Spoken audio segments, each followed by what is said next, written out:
Hello hi नमस्कार दोस्तों, जय श्री कृष्ण, राधे राधे। कैसे हालचाल सबके? बढ़िया। चलो शुरू करते हैं। जैसा आपने बात की थी, अपना जो टॉपिक चला था आगे, आगे की राह में भारतीय पर्यटन। भारत को भी पर्यटन के क्षेत्र में इंफ्रास्ट्रक्चर या अलग अलग जगह को एक्सप्लोर करना चाहिए। जैसे भारत एक विविधताओं का देश है, जिसमें भारत भी अपने पर्यटक को बाहर जाने से रोक सकता है। अगर भारत गोवा, केरला, अंडमान एंड निकोबार, लक्षद्वीप, अगर इन जगह को मॉडर्नाइज करे और पर्यटक के लिए बहाल करे, तो भारतीय पर्यटन भारत में ही रुक सकते हैं और भारत की इकोनॉमी में अपना योगदान दे सकते हैं। जैसा माननीय प्रधानमंत्री मोदी जी ने कहा था कि अगर आप बाहरी देश घूमना चाहते हैं, बाहरी पर्यटक बनना चाहते हैं, तो सबसे पहले आप भारत के 5 ऐसे क्षेत्र जहां पर आप नहीं गए हैं, विजिट के लिए, घूमने के लिए नहीं गए हैं, वहां पर जाइए, उनको विजिट कीजिए, एक्सप्लोर कीजिए। ऐसा आग्रह माननीय प्रधानमंत्री मोदी जी ने भारतीय जनता को किया था। तो आगे की राह में पहला आपने देखा कि भारतीय पर्यटन को बढ़ावा देना, इसको प्रमोट करना, वहां पर अच्छी सुविधाएं और वहां की लोकल अर्थव्यवस्था यानी कि स्थानीय अर्थव्यवस्था को बढ़ावा मिले, यह प्रयास भारत को, केंद्र सरकार को करने चाहिए। दूसरा, इंफ्रास्ट्रक्चर, अवसंरचना। भारत सरकार को अवसंरचना पे उतना ही ध्यान देना पड़ेगा। जैसे 2017 में एक प्रोजेक्ट आया था, आरसीएस उड़ान, एक स्कीम लॉन्च की थी भारत सरकार ने। उड़ान मतलब उड़े देश का आम नागरिक, आरसीएस मतलब रीजनल कनेक्टिविटी स्कीम। 2017 में भारत सरकार ने आरसीएस, रीजनल कनेक्टिविटी स्कीम, और उड़ान, उड़े देश का आम नागरिक, ये योजना लॉन्च की थी। इसके तहत भारत में एक हवाई का चप्पल पहनने वाला व्यक्ति भी हवाई जहाज में बैठेगा और भारत का छवि आगे बढ़ाएगा। एक आम आदमी भी एरोप्लेन में बैठने का सपना देखता है, वही सपना उसका पूरा होगा। फिर आता है गुजराल डॉक्ट्राइन।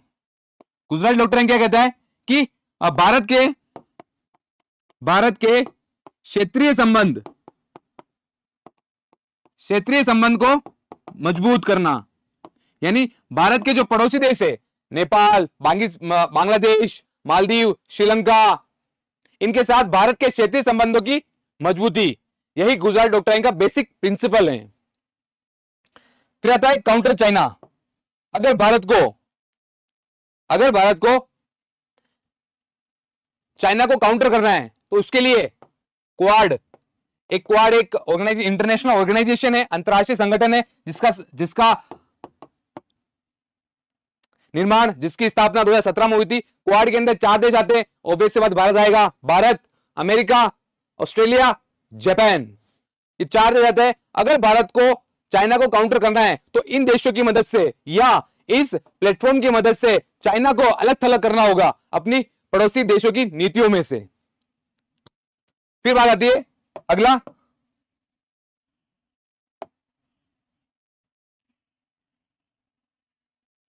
आता है नीति।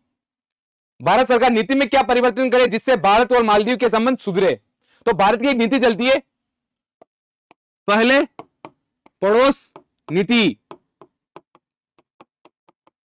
कहने का मतलब है कि फर्स्ट नेबरहुड पॉलिसी, पहले पड़ोस नीति भारत की चलती है। उसी प्रकार मालदीव की भी एक नीति चलती है, उसका नाम क्या है? उसका नाम है भारत पहले। अगर दोनों देश, भारत और मालदीव, अपनी अपनी नीति के अनुसार एक दूसरे का सहयोग करे, समन्वय करे, कोऑपरेशन करे, कोऑर्डिनेशन करे, तो भारत और मालदीव के बीच में जो छोटे छोटे मुद्दे हैं, उनको बैठकर सुलझाया जा सकता है। तो नीति के अंदर यही है कि भारत की पहले पड़ोस नीति और मालदीव की भारत पहले नीति को आपस में समन्वय और सहयोग की जरूरत है, उसे रिफॉर्म करने की, उसे वापस नए स्तर से आधुनिक समस्याओं के अनुसार डालने की जरूरत है। आगे देखते हैं। ये अगर आप मालदीव जाओ तो ऐसा कुछ दिखता है, ठीक है। तो अपन ने पढ़ा था कि मालदीव और इंडिया के रिलेशन इतिहास में, वर्तमान में और आगे की राह में क्या हो सकते हैं। यहीं पे अपना पार्ट 2 एंड करेंगे। ख्याल रखिए अपना, घर वालों का, सबका, दोस्तों का, सबका साथ रहिए। जय हिंद, जय भारत।